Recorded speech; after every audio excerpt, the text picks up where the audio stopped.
That's cool. All right. What's up, fight fans? This is Kurt DeVille with Counterpunch Boxing News with the knowledge. Spencer Fearon, what's up, brother? I'm blessed, highly favored. Even better for speaking to you, my friend Kurt. How's everything going on your end, man? How's things? Man, everything's good. Everything's good, man. Good times, bad times, but you know what? We get through how we get through. Everything is great over here, though. Honestly, it's getting close to Christmas time, and we got some early Christmas presents. We got some knockouts. So Anthony Joshua, you know, he took care of Pulev, which my prediction failed. I thought he was going to get rid of him in the 8th round, but it ended up to be the 9th. He did get some criticism that I heard that we'll discuss. But what was your overall take on Anthony Joshua and Kubrat Pulev? I thought it was a decent performance. I was telling Michelle Joy Phelps on, what was it, Behind the Gloves, Behind the Ropes? I just know Michelle. Hey, fight fans. And I was hell-bent on seeing this fight go 3 rounds. And then I changed it to say, you know what? Andy Joshua between 8 and 10. But he had him in the 3rd round. And if it was any, I think the referee was kind of incompetent. A fighter's turned his back. Right. While being on an onslaught, as far as I'm concerned, that's a stoppage. Right. It should have been stopped, right? And also, nobody can't tell me, nobody, and I spoke to AJ the day before the fight and his crew, so I've got big up KD, he's my guy, he's one of the aides to Anthony Joshua, he's a longtime friend as well. And I was saying, like, you know, it's very similar to the uppercuts thrown by Lennox Lewis, when Lennox Lewis fought Tommy Morrison, and when Lennox Lewis fought a guy called Justin Fortune. Very, very similar uppercuts that Andy Joshua has now adopted in how he was levying the uppercuts in. And it's something where you don't really see heavyweights of today throwing 3s or 4 uppercuts at a time. So, you know, I think Andy Joshua is a work in progress because he's allowing during the weights now. He's trying to build that confidence era in saying that, listen, I can outbox you guys now. And that's what he's trying to do. And he's trying to add things into his repertoire. So I think he should be commended for that. But it's late stage in his career. Here is a man who did everything on natural ability. He became a silver medalist in the World Games on natural ability, right? He became an Olympic champion, gold medalist, natural ability. 4 years ago, he becomes the IBF heavyweight champion of the world on natural ability. He goes on, he beats Josie Parker, natural ability. Look at it. He fights Klitschko, who's actually a legend. Let's call it as it is, absolutely. Right? Not exciting legend, but a legend all the same, right? Yeah. And he beats him on natural ability. Right. So all the time he's gone into fights where he's actually been learning the game. He's been learning the game. And and this is where I have to give him a lot of credit. In the difference to Tyson Fury has been immersed in boxing from a very young age. I've grown up with travelers, right? So I know their whole ethos, especially they pride themselves on fighting, right? Period. They pride themselves on fighting. Fighting man. Even more so, yeah, and even more so, they pride themselves in the noble art of boxing. And like travelers being from their cultural gravitas, that is key to them. They pride themselves on that, and they pride themselves at looking at great men like Muhammad Ali. They pride themselves on looking at guys like Mike Tyson. They pride themselves on watching Roy Jones. So this comes out in their fighting. These things are new to Anthony Joshua now. Now Anthony Joshua now falling in love with the sport because he's studying. And I remember when he came second best against Ruiz, I cried out to all of his guys, look, man, get some boxing people around you. You know what I mean? Get some real boxing people around you. Get get that, so you immerse yourself, or you cloak yourself with that knowledge. And I think that's what he's trying to do now. And he's trying things inside fights now. I thought it was a very, very competent performance against Pulev. Pulev is no joke. Pulev's serious. He can fight. Bob Arum swore blind that Pulev was going to beat him. Yeah. He swore blind.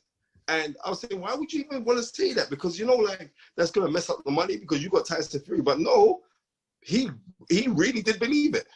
Right. Right? When Bob Arum saying that, well, he wasn't impressed with Anthony Joshua, what are you used to seeing? When Anthony Joshua is there, tough, muscle-bound, fighting like 1-2s, waiting for big shots? No. You know what I mean? In order for Anthony Joshua to get this longevity, he has to show fluidity. And that's what he showed yesterday. He showed fluidity. And also, he's been out for a year. Let's not get twisted. Right. He's been out for a year, right? And he's still a young man. So being out for a year, that must be a telling factor. But, you know, got props, Anthony Joshua 100%. I was impressed with what he put down. Okay.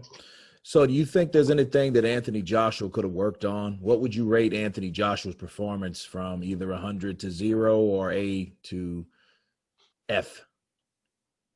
Well, the thing about it is 100 to 0, we're going to have big, massive deficits in there, right? So on that, if I was to look at percentage-wise, yeah. Percentage-wise, 75%. Okay. I mean, to be real, reason why, because I reckon there's room for improvement, because that is the biggest room, and I think that he's learning, man, and that's the major thing. He's still a baby. He's learning. Yeah. In the third round of Joshua established that he could jab too, and you know, and the funny thing about that fight, I anticipated Pulev starting early with the jab, similar to like Joyce did with Triple D. He immediately came out with the jab because that was his thing. Well, Pulev's thing is the jab. You know, he has a piercing jab. Well, it really didn't count. He couldn't really get close enough to Joshua before Joshua would attack him and score with his own jab. Yeah, well, the thing about it is this: it's like you're in there with a man's got longer reach than you. Right. He's slightly taller than you. Joshua's slightly taller by about, was it 2 inches taller? But when Joshua throws his jab, before, in the early days when Joshua was a kid growing up, he used to snatch his jab. He'd throw the jab, snatch it back, right? Maybe it was because of fear that he was going to get countered with a right hand. He'd snatch the jab back. Now, you can see that Anthony Joshua, when he throws the jab, he tries to explode on impact. The difference is like, loads of times when people talk to throw the jab, they talk to punch through the target. That's nonsense. Because if you had a rocket launcher and you want to blow up somebody's house, you don't want the rocket launcher. You want the rocket once it's left from being ignited to go through the house. You want to explode on impact. And now you can see like how we fire the shots, especially when you jab into the body. Something that is very alien to heavyweight boxers. They don't jab to the body. They hook to the body. They don't really jab to the body. You don't see guys really jabbing to the body. And he was jabbing to his body. But he was jabbing to his body. But as he was jabbing to his body, he would keep his right hand up high just in case you used to try and come back with something. And he was exploding on the impact. And he was jabbing to the head. Then he push it back up to the body. Like if you're watching Floyd, like Floyd would stab to the body. And right. He was actually stabbing to the body. It was nice that Floyd maybe was in the house as well. Yeah. But yeah, like I got props for what Anthony Joshua's doing because, like I said, he's a work in progress. But people get upset because if you're a work in progress, you're meant to be the finished article earning the kind of money that you've earned.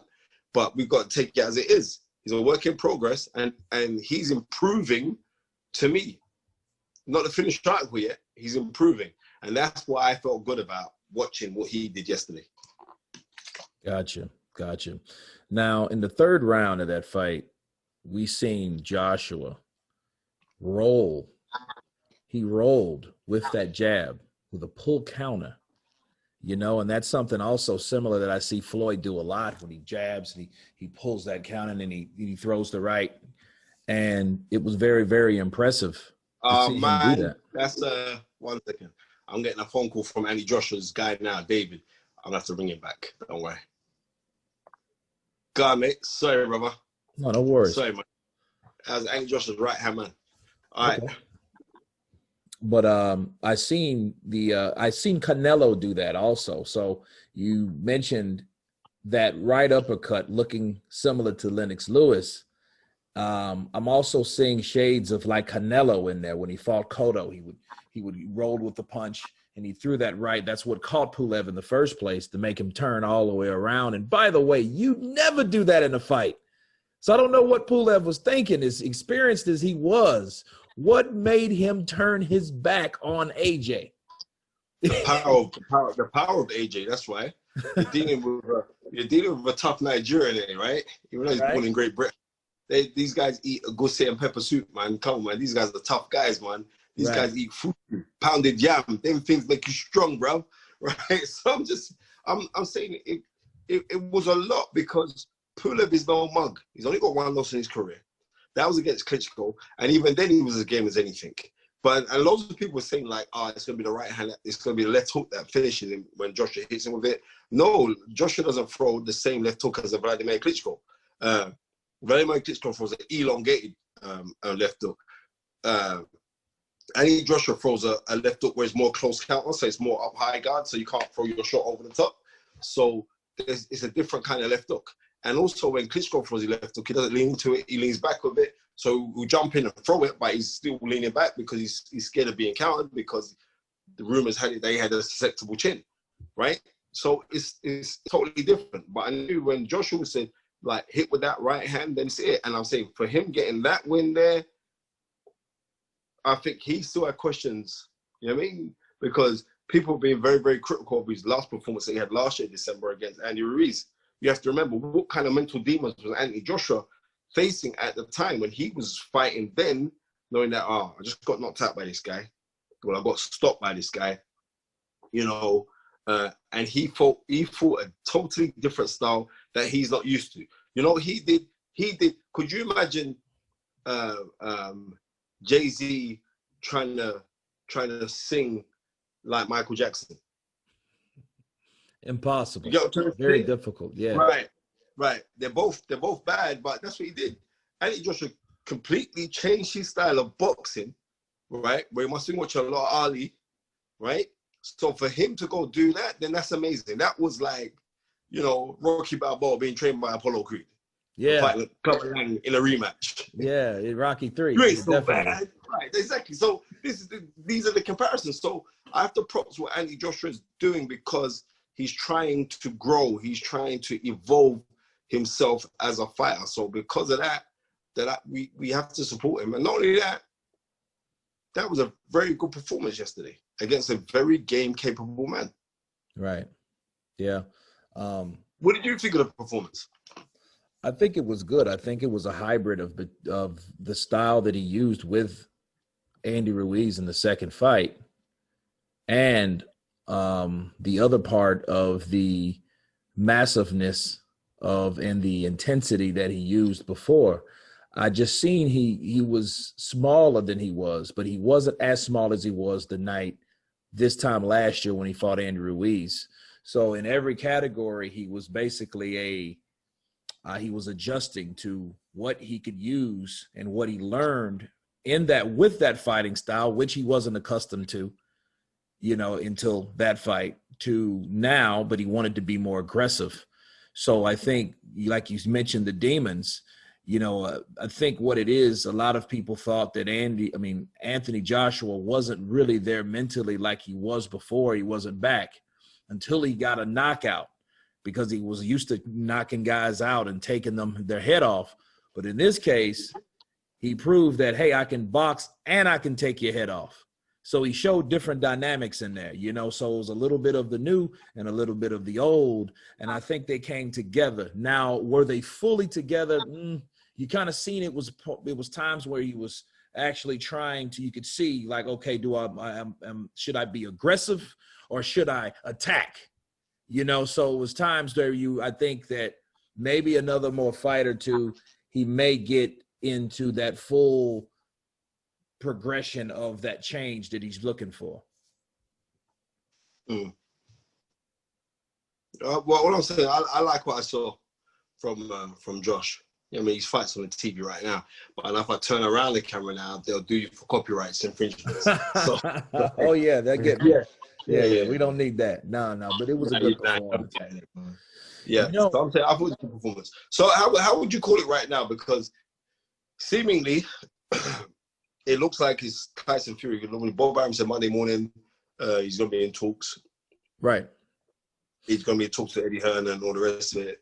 Yeah, I mean, what do you think? What do you think for that fight? What do you mean? Who do I think wins, or how do I think? Yeah, who do you think wins? You know, I have to see what Tyson Fury can do. You know, I mean, the reason for that is Tyson Fury did the same thing. He was starting to train in Kronk's gym, and he fought a totally different style, a more aggressive style. He took it to Wilder, but then Wilder's not AJ. Okay. So it would be foolish. Okay. It would be foolish to attack AJ like he did Wilder, because we know Wilder is not the type of, he's not a countering guy. He's not a really defensively sound guy. He throws those punches the way he throws, maybe sometimes one punch at a time. Once you get past the dangerous punch, you got him. People really figured it. Well, Fury figured him out. But doing that with AJ is a totally different story. And I believe this, you know, a lot of people with sparring, a lot of people say sparring don't mean nothing. I think it does. I think for the same reason, let's go back in memory lane. Same reason Vernon Forrest beat Sugar Shane Mosley when they fought professionally, because he beat him in the amateurs. Just like Sugar Shane beat Oscar De La Hoya in the amateurs. He beat him professionally. People have habits habits are hard to break, right? And when you know a fighter like that, if they haven't changed and corrected those habits, they do the same thing, that fighter knows. It's a dance. They know. So these guys sparred before. And then, you know, we hear the stories about that. And Tyson Fury, he said, oh, I took it easy on him, yada, yada, yada. I don't really believe that, because I think when Fury got hit by Joshua, that's when it really was on. Okay, this kid's hitting me now. So now I'm going to take it to this kid. Now it was a war. And you heard a lot of backwards and forth, but even Tyson Fury said it of his own mouth, like, oh, hey, this kid can fight and he will be something special one day. Well, guess what? The day is now. He is special today. And he did spar him. And they did exchange. And it was a back and forth type thing. So it ain't no, well, what can Tyson Fury do to Anthony Joshua? Well, whatever he can do to Joshua is not what he did to Wilder.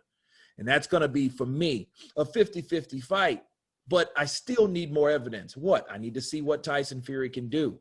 How does he adjust to the style? Can he fight someone else? Let's say Otto Vailene. Can he fight Otto Vailene with that same style that he fought Wilder? Okay? Because he wasn't with the Crunks, Javon Sugar Hill gang when he fought Otto Vailene. He was with his old buddy, Ben Davison. So I want to see what he can do with, I don't want to say a game opponent, because I don't want to make like Deontay Wilder's not a game opponent, because he's very dangerous. But I want to see him fight someone that has the abilities to counter, that will like fight him. Who in the heavyweight division do you think would have the ability to counter a strapping, what's he, 6'9", 6'8", a strapping who now, since he's linked with Sugar Hill, like he's saying, Sugar Hill says, listen, you're 6 foot odd, 19 stone man. You're gonna use that to your advantage. Whereas before, I don't think Tyson Fury was fighting using his physical advantages, not to the point of how he's fighting now. I remember when I first saw him when he beat Derek Chisora, they fought twice, but the first time he beat Derek Chisora, you can see that this kid could really box. I've seen him box quite a few times up live when he won the Irish title, and he boxed the whole fight completely southpaw, right? And didn't change a gear, and got an emphatic knockout. So Tyson Fury, I would say, like I said, with travelers, they're immersed in boxing. This is their thing. So I think like with Anthony Joshua, if Anthony Joshua has to go fight Tyson Fury on the rails, it would have to be a kind of Wakanda forever kind of thing. Like, I'm just gonna go give it to you. I'm giving it to you, but I'm gonna give it to you technically. I'm gonna keep my hands up because you cannot enter into a boxing match with Tyson Fury right now. Right. Give you 2 years of fighting like how you fought last night, then yeah, you can enter into a boxing match with Tyson Fury. Because I think by then you have the IQ. No, I think you have to bring it to the athleticism because you're more athletic than Tyson Fury, right? But Tyson Fury has greater ring generalship than Anthony Joshua, and I think Anthony Joshua would have to bring it to like it's some bad boy thing. It's a street boy. We're on road. Like, yeah, I've got a nightclub. You want to come in? I don't want to let you in. So it's on. It's got to be one of those kind of situations. I don't think he could enter into a boxing match with Tyson Fury because I believe that Tyson Fury, boxing-wise, is more superior than Anthony Joshua. But I don't think that Tyson Fury could stay there and go blow for blow with Anthony Joshua because people seem to forget that Joshua can bang. He can bang, right? And if he touches you, properly touches you, with that athleticism, all those rolling us, letting off those hands, and we've seen Tyson Fury go over. We've seen him go over against Cunningham. We've seen him go over. Cunningham's a cruiserweight. Right. So it'd have to be one of those kind of things. But you'd have to favor Tyson Fury to win that fight, just for the back because of his ring IQ. But you can never go against the indomitable will. And the indomitable will where you just want to grab this thing. And that's what Danny Joshua have to bring to that fight. Well, to be fair, I think Joshua would know that. I think he would focus on attacking the boxer, fighting the boxer, instead of letting the boxer box. Now, the question would be, would Tyson Fury, I already, gave you my counterpunch. I think it's foolish to attack Joshua the way he would attack but a different guy is a different fight plan. But I don't think that Fury is a better fighter. I think he's a better boxer. Like we agree or both agree. He's been boxing since he was a kid. I don't think that fighting wise, I don't think that he's as good. I think Tyson Fury, he sets down. He showed me stuff in the Wilder fight, though. He showed me that he came like he was pissed off. He came ready. He had it on his mind. He sat down on those punches and he hurt and he mauled Wilder. We know this, but can he do that to AJ the same way he can do that to any other? That's why I want to see something else. I want to see let's look at the Otto Wallin fight and the Tom Swart fights, which were great performances. If you fight like that with your eye almost hanging out, you got to give the man credit. They should have probably stopped it, but it was Tyson Fury. But he fought from rounds 2 to round 12 with that eye, doing what it was doing. He did he had a Vitaly Klitschko going. Okay. Yeah. He did it for 4 rounds more than Vitaly when they stopped the fight with him and Lewis. Well, Tyson Fury, he shows that he can box. His fighting ability, I think, is not overrated. It's not overrated.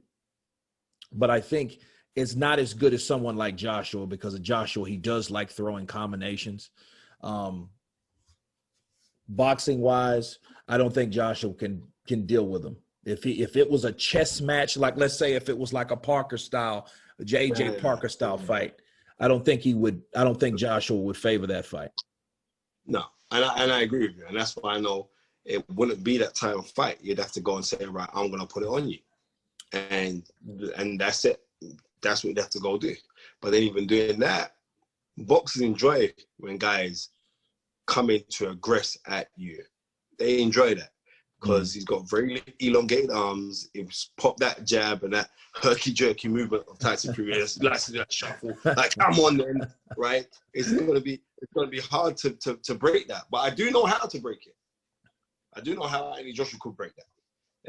And I do know how Tyson Fury could make him fighting Anthony Joshua an easy fight. And you know what the good thing about it is like, after the fight, Anthony Joshua didn't call Tyson Fury's name. Right. Now that's what I was getting about. So what do you think of that? What's your counterpunch? Well, my counterpunch is this. I'm gonna go. I'm old school, right? I'm old school. Cut. You know what I mean? I'm 47 next week. right? Okay. And yeah. And in my day of growing up as a kid, we'd have a lot of the dancehall MCs, right? And there was a very famous MC back when I was a kid growing up who was one of the baddest ever, was a guy called Daddy Willie, and he came out of the Lion sound system, and the Lion sound system was a wicked sound system, and he was like, they were called toasters, but they'd be rappers too, but we was doing it on a West Indian Jamaican beat. And he would always say, when guys were challenging him, he said, listen, I'm not going to call a boy's name, I want a boy to call my name. And I think that's where Annie Josh was coming from. I think somewhere down the line, I think it's like, we ain't calling no one's name. You call my name, right? Let the public say who. We know who it is, but I ain't going to give you no energy. I ain't going to call your name. I ain't going to give you no energy, right? And to which Tyson Fury's bit straight away, because Tyson Fury be Tyson Fury. Wait, listen, I'm the best heavyweight in the world as far as I'm concerned. And you ain't calling my name. You're scared of me. You're a coward. You're giving Andy Josh and everybody else saying about it energy. I know for a fact Andy Josh ain't scared of Tyson Fury. I know for a fact Tyson Fury ain't scared of nobody. Right? Right. Seriously. And that's what makes it great. I don't need to call your name. I'm not going to be giving that energy. I'm just happy to be where I'm at. Right? And that's the truth. And Andy Josh is happy to be where he's at. And you have to realize, even more so, just to support the whole thing, I actually bought the fight. Yeah. So I bought it because I know that. I know, because AJ gets about 70% of the money. But no, I'm saying that I bought it. I got to support my guy, man. He's my guy. Right. It's as simple as that. But don't get twisted. Tyson Fury's my guy as well, because Tyson Fury is a complete and utter boxing person. And because of that, we have a synergy there. I love him for that. Yeah, that's nice. That's nice. And it's really supportive. I encourage anybody and everybody to support these fighters that put their life on the line, 100%. And it's just like when people say, oh, well, man, illegal stream, man, you got an illegal stream. No, I don't. No, fire sticks and stuff like that. And I stand corrected. A good friend of mine, she told me, she said, well, listen, fire sticks are not illegal. It's when they jailbreak the fire stick, that's what makes them illegal. So, and then you get those streams like that. Well, I'm just saying something like that where I know where Anthony Joshua's come from. I know his family very well. I know his mom. I know his dad. I know his sisters. I know his family. So I'm saying I'm going to support him. Same as that. I've seen where you come from. You ain't changed. You're the same person. Well, you ain't changed with me. Maybe people ain't changed with me, right? So I'm saying, yeah, he's good people, and I wish him all the success in the world, man. Yeah, man. I wish him. And the maddest thing is this. I'm not close to Tyson Fury like I'm close to Anthony Joshua, but when we do hook up, I've been around Tyson Fury at prominent times of his life, like prior to the Klitschko fight. Yeah. And me and him sat down and we spoke for ages about the fight and everything else. And I remember at that time there, everybody else around him were kind of like eggshelly around him, And trust me, Tyson Fury's a proper boxing historian. We was kind of up on stuff. So I've got a lot of time for Tyson Fury. I've got a lot of love for him, man. Seriously. On the real, I've got a lot of love for Tyson Fury. Good guy. And it's got nothing to do with MTK Global, even though I run their foundation. He's at MTK. Got nothing to do with that. I just really, really do like Tyson Fury. Or anybody who's come through adversity in the way that he has done. See, like in America, I don't think you understand like how ostracized travelers are in the UK. Right. They're badly ostracized. Absolutely, yeah. Right? I was recently educated on the way they treat it, and that's this day. Yeah. Terrible. So because of that, even more reason why I have a so-called affinity with him. And he's a very cultured man because he's got loads of different cultured people around him. You know what I mean? Like he'll have loads of English guys around him, he'll have loads of Pakistanis around him, and Muslims. He'll have loads of West Indians and Jamaicans around him. Tyson Fury understands he's multicultural, he's multifaceted in other people's cultures, and I like that about Tyson Fury. Right. Yeah, he the irony of what Tyson was trying to express a couple years ago when he fought Wilder for the first time. He was talking about the Irish travelers. He was talking about how they were discriminated against. And that's really what caused the whole ruckus of the accidental movement, I call it. When Wilder was like, I don't want to hear that coming from a foreigner. I don't want to hear his stories. I don't want to hear anything about it and his people. What about our people? Right? Yeah. You know, and I think that was a reflection. I get where Deontay Wilder's coming from, right? Right. Right. But like I said, I've been fortunate enough because of boxing. I grew up around travelers. Right. You know what I mean? Mm-hmm. Good friends who are travelers. So I get it. You know what I mean? I get where Tyson Fury is coming from.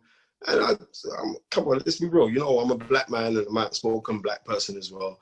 I totally get where Deontay Wilder is coming from. Absolutely. But this is the thing. What I realize is this: it's like if we are against oppression, we have to be against oppression for everybody, irrespective of someone's color. You know what I mean? Sexuality, skin tone, sexual preference. We have to be against oppression. Period. Because oppression is the same frigging thing. Right. Right. And that's that. So I don't want to say like, well, my oppression is worse than yours, or yours oppression is oppression. So once we address oppression, or we address the people who are oppressors, then I have a common affinity with somebody who knows what oppression is, because I believe that I know what oppression is. So then once we do that, then we have a common ground. So, and it's transglobal, transracial. That's what it is. So oppression is oppression. But what I realized in your country, it is very black and white. And if you speak out about, if you like yourself now, I see the stupid comments you get. If you speak out against a person of color in your country, straight away you're a coon. You know what I mean? Straight, you get what I'm trying to say to you? Straight away, you're Uncle Tom. Do you know what I mean? It's crazy. And that's what we have. It's like in your country, you got the Lions Den boxing community. The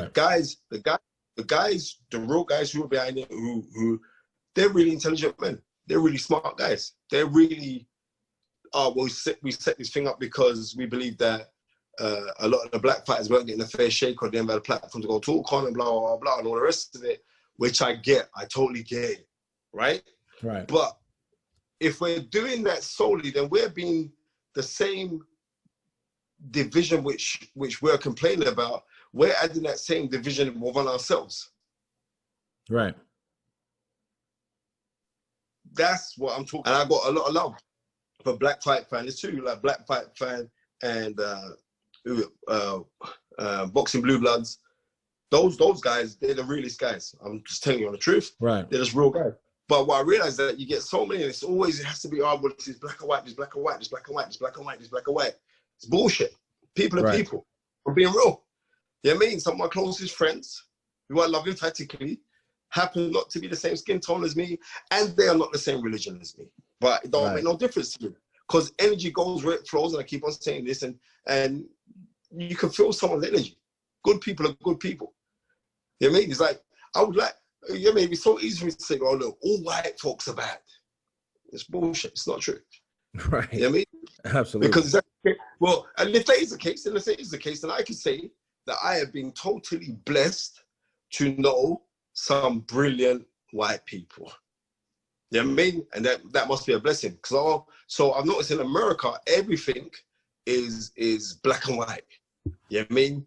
You're either for Trump or you're against Trump. And if you're for Trump, then you're Uncle Tom Seller. If you're against him, no. You know what I mean? People need to realize this part here is you know what I mean? If you're left wing or right wing, it's the same bird. Right. Same bird. Yeah. Same bird. Right? Right. And they need each other to flap so they can fly. So I'm not going to be falling into any of these kind of traps. Right. Even though, like in the UK, I used to get a lot of stick. Oh, Spencer's so racist. He always picks the black guy to win fights. I get it all the time. Well, I used to get it. It's kind of dying down now. So if people know that, I just love the sport of boxing. Emphatically love the sport of boxing. And if someone demonstrates a certain skill level, the skill level that you demonstrate makes me love you even more. If you're describing skill in your fighting technicalities. If you're not, then I don't really like you. I don't care what skin tone you are. Right. I'm not a fan of you. Seriously. You know, I'm glad you brought that up, the white and black thing. You remember when Andre Ward fought Sergey Kovalev for the first time? I remember that. I remember. It was like, you know, Kovalev was like, oh, he's the savior of boxing because he's this Eastern European, he's this white guy. And as soon as he lost, he got robbed because he was up against the American. So I ain't got time for none of this shit, man. Swear down. Yeah. You know, the problem with Kovalev lost. If you feel that you won, you felt that you won, but then you blamed everyone in America. Oh, you blamed your trainer. If you'd have had a Russian trainer. So I'm like, well, wait a minute. You're making this about nationality. You know, if you felt that you won, you thought with your trainer, which him and his trainer, was it David John Jackson? Yeah, very good fighter. You know what I mean? Former two-weight world champion. Good fight. I remember years ago, he came to England, he beat a guy called Chris Pyatt for the WBO middleweight crown. Right. John David Jackson, very, very sneaky fighter, man. Awkward fighter as well. And that was his trainer at the time. And if you felt you won, why are you blasting your trainer and everything else? It just seems like you were looking for excuses for losing. Well, that always happens. I mean, that always happens. When things go wrong, sometimes whatever happens in a fighter's career, it's nobody else's fault but the fighter. Right. And you need to take responsibility. Because you wasn't complaining when you went through that tyrannical reign as picking up titles after and championship fights, beating Nathan Cleverly. You weren't blaming John David Jackson then. You weren't saying that. You weren't saying a bad word about John David Jackson then. You know what I mean? When you the wins over Pascal, you wasn't blaming John David Jackson then. You know what I mean? The win over Bernard Hopkins, which was an incredible win, you wasn't blaming John David Jackson then. So why is it when things go wrong, then it's, it's a trainer? I hate things like that. Whatever happens in boxing, it's down to the individual. It's your own fault. And that's that. That's how I see it. Oh, absolutely. Absolutely. And then he got shut out totally in the second fight. Got knocked out by Ward. Yeah. Ward got him out of there, so it was no problem about scorecards at all. So, you know. Exactly. So but you know, it is what it is, Kurt. It is what it is, bruv. You know what I mean? I'm very grateful for this talk on look at this. They should have stopped the fight 1 minute of the third round when Pulev turned his back. Yeah. Fight should have been stopped. You protect yourself at all times. And you would think me counterpunching him, he never supposed to ever done that, and he's supposed to know better than to try something like that. I get when you get hit or whatever. Well, take a knee. Don't turn your back because he got pointed anyway. You know what I'm saying? He got the count because yeah. So I mean, he should have known instinctively. Okay, I got hit, I got hurt. Let me take a knee.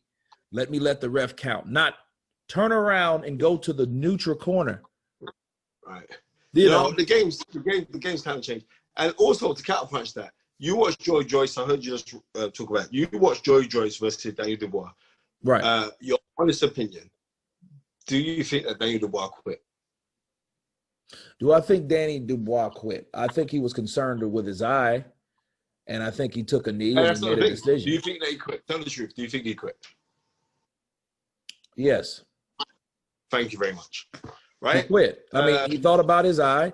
Look, you can tell he made a decision. This wasn't Andy Ruiz, AJ1. This wasn't nothing like that. This wasn't that type of situation. That was a different situation. Daniel Dubois got hit. When he got hit, it's funny you brought that up because he pretty much pulled the Pulev. He turned away and kneeled, though. So he did a smarter deal and a better job than Pulev. Being a younger fighter, he did what he supposed to do. No, he didn't. Because he turned away and took a knee, yeah? Right. And it wasn't for Black Lives Matter. So no. Therefore, you quit.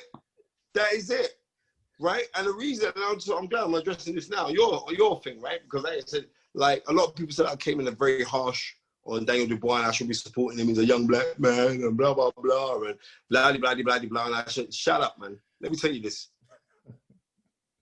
No, I'm just being real. Just let me tell you this. Right. Prior to the fight, Joyce, you can go on my page right now because it's written out on my Instagram page, master_knowledge. And Joyce's mother was sat at a press conference, and Daniel Dubois said, and this is where he let me down. Young 23-year-old, I don't even know if it was him. Whoever put him up to saying it was, it was a wrong thing. And he said to Joyce's mother, because who's partially sighted, she hasn't got the best eyesight. It's a good thing that you're blind because you won't witness the beating that I'm going to give your son. Oh, that's shitty. I've heard that before. Right. Right. So therefore, you heard that, right? So therefore, I'm being real. I get very, very funny when anybody speaks about anybody's mother, right? Even in jest, I'm not having it, right? I don't like those things. Mothers are sacred. I know my mom's 87 now, and she's beloved to me, especially since I lost my dad. I hate when anybody speaks about, you could be my enemy, and somebody else who's my friend speaks about your mother. I ain't having it.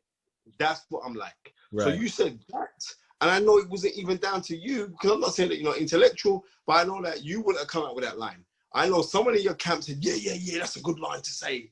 And then you said that. No, that's disgusting.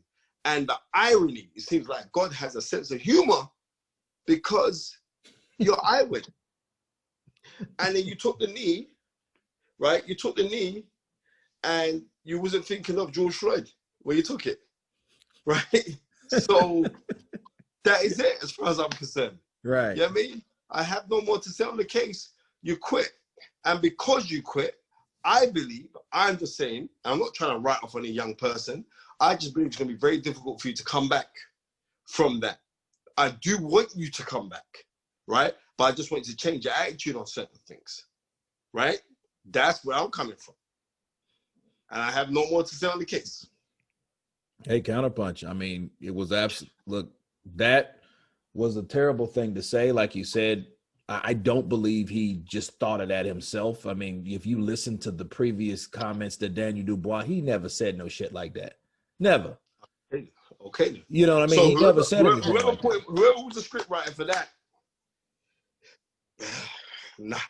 Yeah, he needs to fire his writer. He definitely needs to fire his writer because that, as a matter of fact, but you know what? It doesn't matter. Knowledge, it doesn't matter. You know why it doesn't matter? Because he was the one that made the decision to say it. He didn't have to say it. Yeah. That's a shitty thing to say. That's just like this. Let's look at it another way. That's like someone that has a walking disability and says, hey, yeah, good thing that your mother can't walk because she don't have to walk or run to the canvas when I knock you out. That type of shit. That's not. Yeah, exactly. Foul. That's foul. Right. And you know, me personally, I didn't know he said that because I didn't know he said that until after the fight because I picked Joyce to win personally. Okay. And I didn't know he said something like that because I'm like, that don't even sound like Daniel Dubois. That don't sound like that cat. He's a mild, mellow fellow. Mild. He's, you know, and then he said something like that. I think he was trying to hype the fight. Because those two guys don't really have that boisterous personality. He thought, I guess, I can spike it up with talking shit like that. It don't matter. No,